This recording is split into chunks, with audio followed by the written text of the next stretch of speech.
Ladies and gentlemen, well, welcome to Meet People, the podcast to the Southwest Meat Association. I can't wait to have these conversations. We're going to do everything we can to make it entertaining and valuable and a great representation of meeting the people.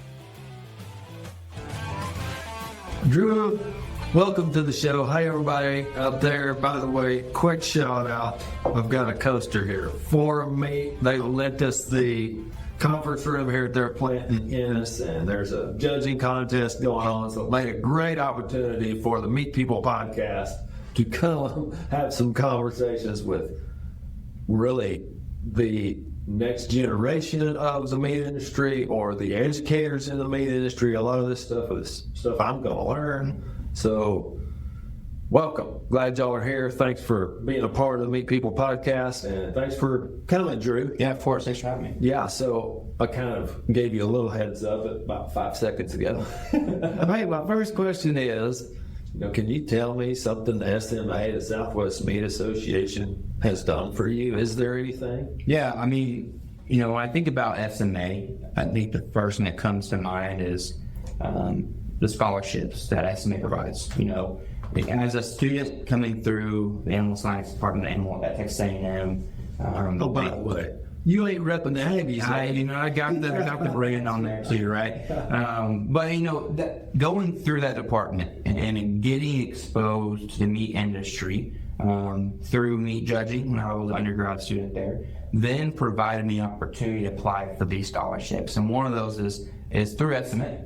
And what that did, that allowed me to further my education, to continue to go to school at A&M, to go on to get a master's degree at A&M and get to work with some really great scientists like Jeff Sabler, Carrie Gary, and then also they roll that into a Ph.D. and working in Oklahoma State with Dr. Gretchen Afey.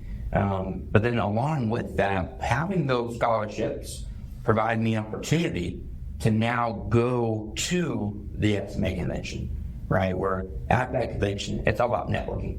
It's meeting people, and it's getting those connections that once I got out of school and maybe looking for a career, I could have those people to contact me and get connections with. Yeah, I'm sitting here as a member of SMA. I mean, you and I aren't great friends or anything. It's not like we've spent any time together prior to this conversation, but as a guy who's been a part of the SMA, who's been a part of a company who at least buys things at the auction at the conventions, helped fund some of those scholarships you're talking about, it's kind of cool to hear it from you, an old cowboy term from the horse's mouth, what it matters, or how it affects your ability to go get your PhD, move along, So really big shout out to all the SMA members who support the foundation, the scholarship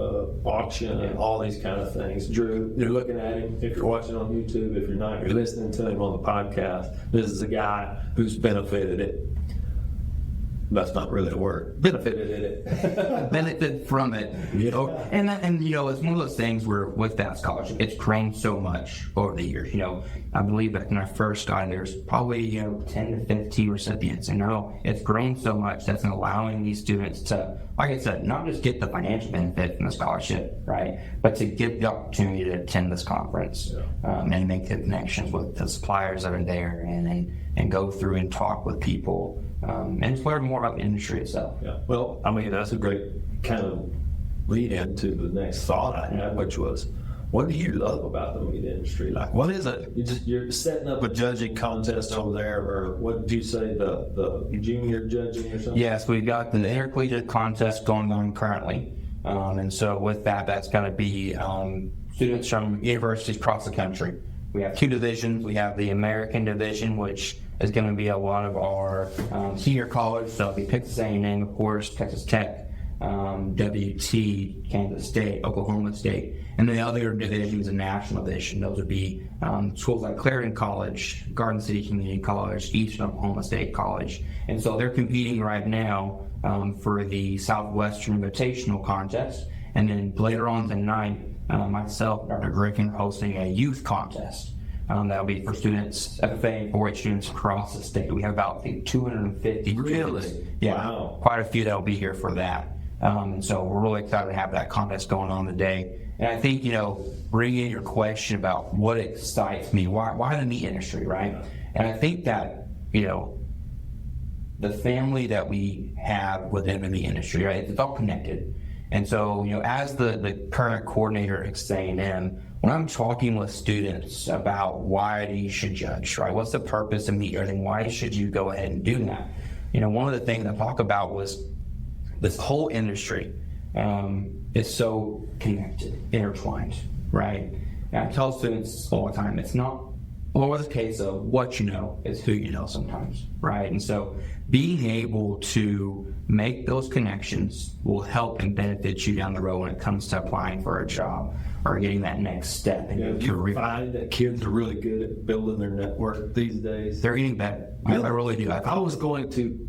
My hypothesis was they weren't going to be great at that because they're kind of growing up in this world of cell phones, social media, this kind of thing, which I guess there is a lot of network building kind of inside those things. Yep, but awesome, that's cool to hear. Yeah, I think they're starting this, and especially going through the program, right? They're seeing that they need to get out, right, and make these connections to further themselves later on in their life and get in those jobs. And that's why we always push students to be in meat judging or to do some undergraduate research or make sure you're applying for these scholarships and attending these conferences. You ever talked to Dr. Sable? Quite a bit. Because you sound a lot like him. But encouraging these students to get involved. Do a thing. Don't come to college and just go to class. Like, go do other. Yeah, I was always one of my other mentors, Ray Riley, of course, the previous manager of the Rosenthal Meat Center, always told me, don't let school get in the way of your education. Yeah. Essentially meaning that, you can there's so much stuff out there instead of just going to class, and it's getting out and making those connections and getting the exposure in the industry. Well, we've already talked about some pretty cool guys, Ray, Dr. Sable. And I guess I could spill the beans. You come pretty well highly spoken of from those guys, they like Drew. What do you think? How do you think you got them to like you? What was the trick? Or I perceive you got a work ethic that's pretty good. Yeah. Can we talk about that a little bit? How did you come about that? Yeah, I think, the way that I work, I'm really a people person. I try to connect with as many people as possible. I like to please people too. That's one of my biggest traits, and maybe sometimes downfalls in there as well. But, I think that's what really allowed me to connect with those individuals. If you look at their personalities, they're the exact same way. They are very much people-oriented people, and they've used that to their advantage to be successful in the meat industry. Dr. Sable says all the time, we're in the people business. Yeah. And I really took a hold of that really hard because it's true. We might work in the meat industry, we might be, sitting in an office or sitting in the plants all the time, and that's where your focus is, but you really are in the people business by still working alongside a great group that you're in your company. And working with making food. Exactly. People eat. That's like just on a holler. Come on, listen. I hope some students are listening to this. I hope like we get a lot of new people to the meat industry, at least kind of hearing some of these conversations and realize, and the opportunities of people. Yeah, the opportunity is endless, right? Just because you think you might have, you take a job, right, does not mean that's going to be the job you're going to do forever. Yeah. And it's more like once you get to that job, it's making those connections with people that's within your network, right, that you're working with, or you work alongside to see what's the next adventure for you possibly. And making sure that you're always developing yourself, you're making yourself better in your job and in your career in the industry. Yeah. I wonder how many of these like junior contests have you set up in your career? So,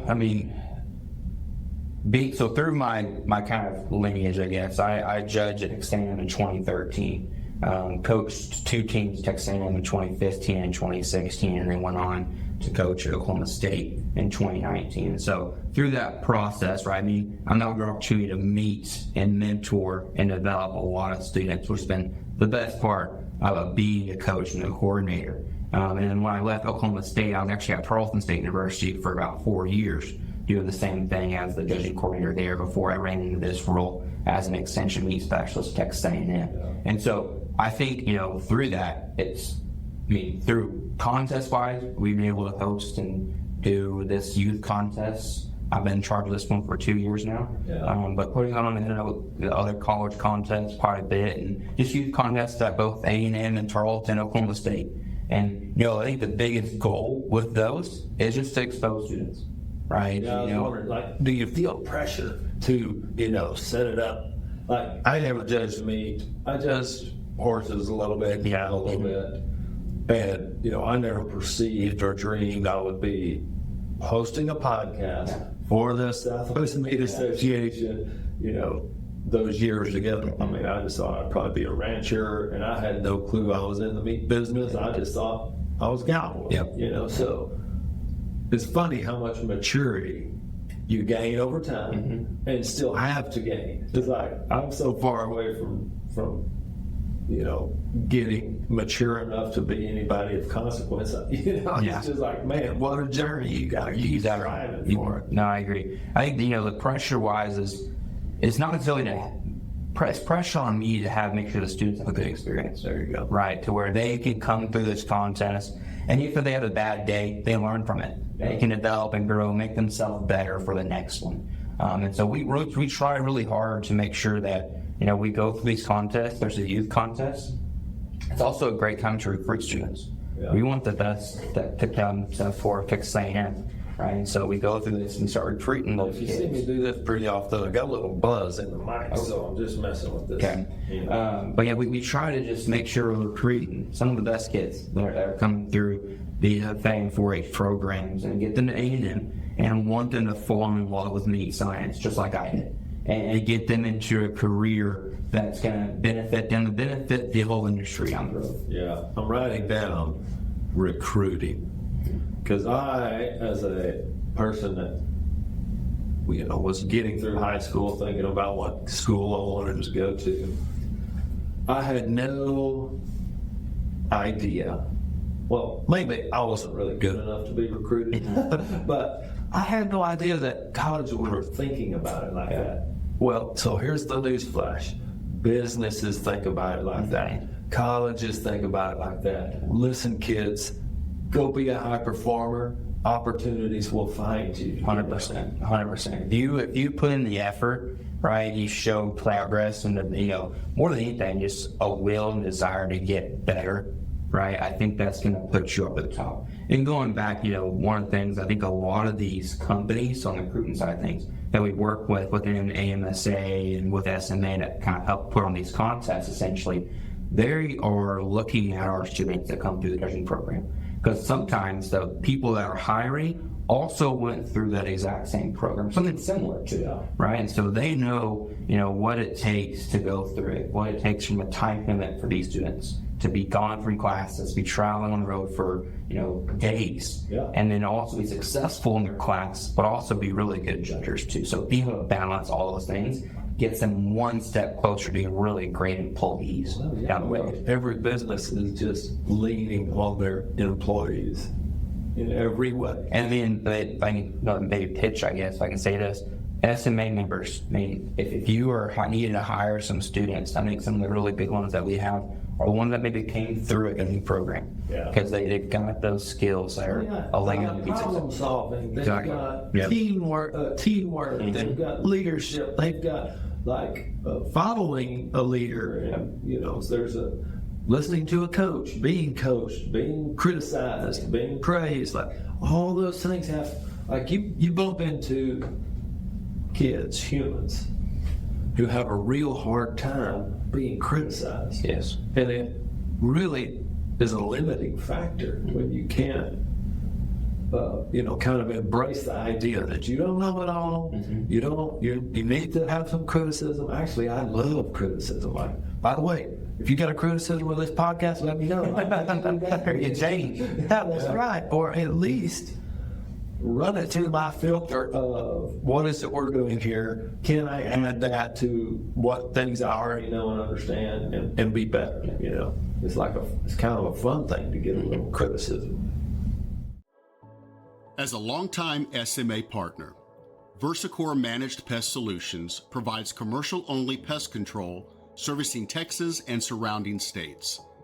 VersaCore's customized Audit Pro programs are GFSI compliant and meet the standards of every third-party auditing agency.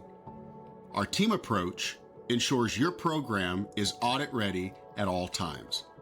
Visit us at versacore.com for more information and to schedule your complimentary risk assessment. I was curious about, I don't know, I'm wondering if this is going to stir up controversy because I think I already know the answer. We'll see. So, OSU or A&M? Gotta go A&M. Yeah. But I will say they're very different, right? They're very different in terms of the programs in the department that I was able to go through, right? Oklahoma State was a smaller program, which was really great to kind of connect with multiple peoples in the department, different aspects of animal science. But with Texas A&M, we've got a really great group of researchers, teachers, and extension specialists that are there that I really was very blessed to go through and work with. And I think that, that's one of the reasons I ventured to Oklahoma State was to get another experience, right? To see what else was out there and learn about how other universities are doing research or teaching or extension programs and be able to take that now to what I have at Texas A&M and using what I learned at those institutions to make myself better. Man, that gives me lots of thoughts in my mind. One is, I went to Oklahoma State too. I love Stillwater, So, although if you're into the meat science world or the really going after the meat business, A&M is kind of the eye of the storm. There's just so much going on there. There's other big universities that do some pretty cool stuff, but I don't know. A&M is maybe just because I'm Texan, but you're kind of the top of the class. Yeah, we've got a lot of great faculty, staff that really make that whole institution, that group work very well together. We're excited to keep going. Kids listening, I say kids, anybody thinking about a scholarship or applying for a scholarship, you really should apply for the SMA scholarship. Whether you get it or not doesn't matter. I know this much, those applications all get looked at. Yeah. And if you do a good job, it's just, Drew is preaching, and I'm trying to echo what he's preaching. Try, get involved, build your network. Listen to this podcast. What would be a crazy thing is text Drew and say, wow, I heard you on the podcast. That was cool. Anything you can use to build a relationship, that's partly why I do it. Now I have a little bit of relationship with Drew. Who knows, we may bump into each other sometime. Yeah, no, exactly. I'm like, hey Drew, I could really use a little help on this thing or some other thing. Yeah. Well, so tell me a little bit about, is there a certain kind of style of teaching that you preferred as a student, or that you think works better? Is it all kind of determinant on personalities? What's your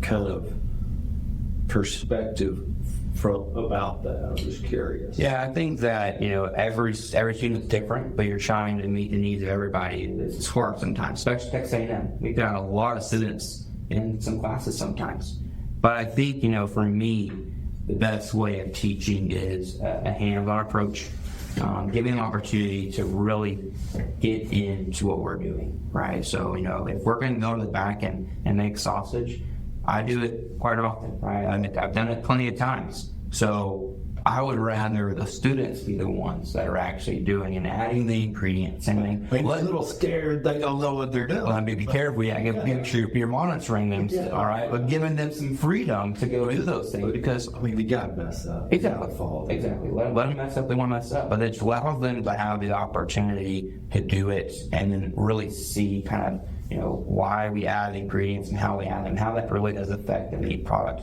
I think you make a good point too. Is I like to try to when I'm mentoring students. I do it on a hands-off basis, right? I'm going to be around. If you ever need me, I'll be there to help you. But I also want you to try and do it yourself. I think that's really good because you make the best point. It's like, you're going to fail. If you fail, it's fine. We can fix it. We can change it. But you're going to learn from those mistakes. You're not going to make them again, right? So I try to kind of balance in that too, in that mentorship of being, very needy, but I'm not going to overcrowd you with it. Yeah. Sometimes this camera goes off. I want to make sure it's not. No, we're good. Perfect.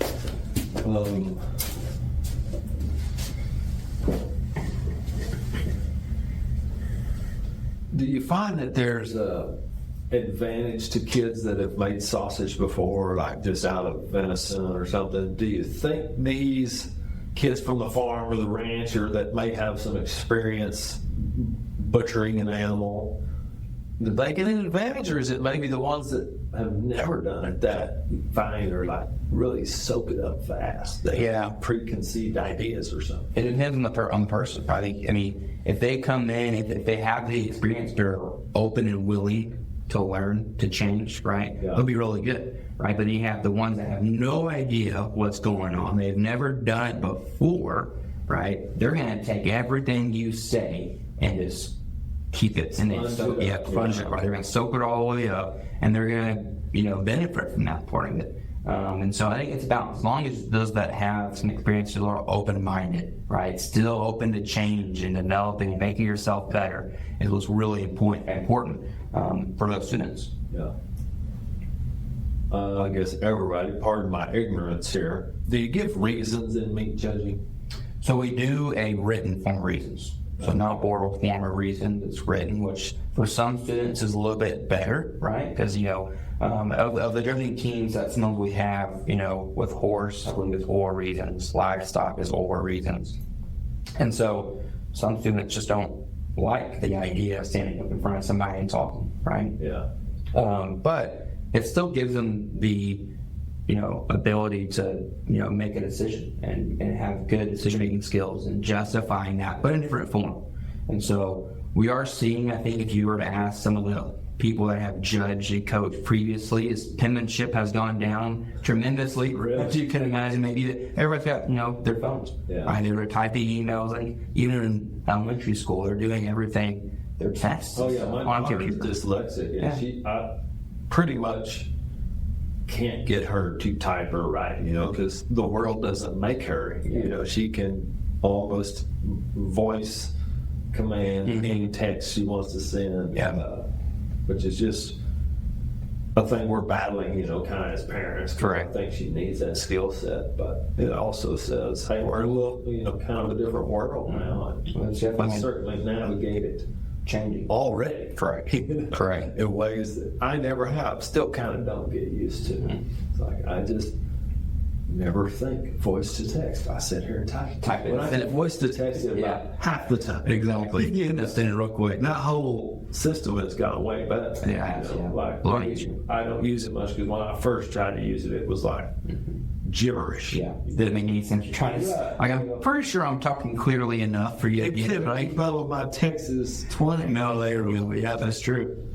All right, so the reasons are kind of written, which I think I'm bringing that up because as a executive in a business, the owners, the investors, the people I deal with want to have a reason. Like, hey, Neil, we really don't know. You're telling us we should do this. What's your reason? And if I'm not capable or willing to or able to give that reason, well, then that inspires a lot less confidence. Yeah. In him judging, is it predetermined what the winning answer is, or is it who has the best reason? Yeah, so the way that these contests usually work is we have a committee of people that will kind of put on the officials for the contest. And so one person will be in charge of, like, say, a beef carcass class. And so they're the official. They're the one that's saying that whatever I have on my note card is correct. And so what they're going to do, they're going to base however our students are writing those reasons based on what they actually saw. So you're trying to be as accurate, as close you can to that committee person and what they have. And they're reading for place in the class. Now, there are some times where, like, if every once in a while a pair gets switched, right? You might flip the placing of the class. As long as you can justify your reasoning and it makes sense for why you did that, you can still do really well on a set of reasons. Is there national champions and that kind of thing in meat judging? There is. It's the reigning national You're looking at the reigning national champions. Yeah. Aggies won. We won this last year in 2025. We also won, we have to go to the Australian national contest as well. So we took a group of students to Australia this last summer, and they got to compete against other Australian teams and a team from Japan. We won that contest too. So Robert Griffin called us the world champions because we won Australia and we won international. So it just makes me smile. Hey, SMA family, this guy, Drew, I'm scared to say your last name, Cassens. that's it. Is production, more of a product of your efforts through the scholarship foundation, through just saying hi to him at the convention and supporting. By the way, high five A&M for being this great place that just hugs people up and teaches them and holds them accountable and all those things. And congratulations to that show team, the world champions. Yeah. But now you're only as good as today, right? So we got to go win another one. We do. So is that what's happening right now? Is this so? Like when this day is over, we got 2026 national champions. No, so after this one, this is one of the contests. So we've got 8 contests a year. We're starting off the beginning of the year. Okay, the first one. It's the second one. So we had the National Western, which was 2 weeks ago. Okay. And then Oklahoma State won that one. So you're lucky I got the one on that one. So Oklahoma State won that one. And so we'll have, after this one, 2 more this spring. And we'll have 4 in the fall. And the last one in the fall for us at a national contest. How competitive does it get? Like, do these teams, is there any rivalries or that kind of thing? Does it kind of align with what, football rivalries are out there? Or is it a little different? I think that for the most part, there's teams that compete against each other. We always know kind of who's going to be up to the top, right? And so you're always trying to beat those teams. But I think, one of the best things about this is that, yes, we are competitive as a group. But we all have the same goal, and the same goal is to develop these students to get them into great careers in the industry. And so at the end of the day, we might not win a national championship, but we know we did a great job of developing some really great students that's going to make our university look great through their success, right? And so that's just kind of everybody's overall goal. But of course, I'd love for A&M to beat Oklahoma State or Texas Tech or WT or K-State today. But at the end of the day, we are still a really great group of people that like to work together. So when you were judging, did you get any national championships? Unfortunately not. No, that year, so I judged in 2013. I think Texas Tech won that year. They were on a pretty good little string of national championships around that time. So I went to Tech for my undergrad. I went to Oklahoma State for my graduate. And that was another, just kind of like, I had no clue what I was going to do. Was I going to be a loan officer? Was I going to go to grad school? But anyways, it's just funny how life will unfold. So did any of the teams you coach get a national championship? No, except for, I guess this last one is coordinator. Oh yeah, 25. Yeah. So as the coordinator, so tell me the difference. Yeah. Are you the coach, or how does I don't understand the layout. So I think every university is a little bit different. I consider myself as kind of the person that helps to recruit students at Texas A&M to be a part of the team. And then I try my best to mentor the coaches to get them prepared and ready. Coaches typically students? Graduate students. Okay, so that's going to be how it flows. Too. Yes. Like you'd be on the team, then you might be a grad student, so we're going to coach on the team. Yeah. And that's kind of under the umbrella of Drew's oversight and Yes. recruitment strategy. Yeah. So right now I've got 2 graduate students who are coaching this year's team, and we have 18 undergraduate students that are on the team for Texas A&M. Or either of those coaches from the World Championship team last year. They are not from last year, but they are from the 2022 national champion team. Cool. So I mean, here I'm just now curious. It's like, wow. So inside the team, what are the dynamics? Is there like a top judger? Is there like first string, second string, third string? yeah, the way it kind of works is we have every contest we pick 4 students to represent the university, and those 4 scores count for Texas A&M. And so that's one of the challenges sometimes from a coach's standpoint is that you hope that you have a hard time picking your 4.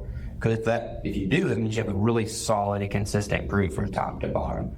Many people told you said 18. We have 18 total on our team. And so, my goal is to make it to where it's harder for myself and coaches to make a decision. Every single contest is who we're going to mark. And do you see those people move very often in reality?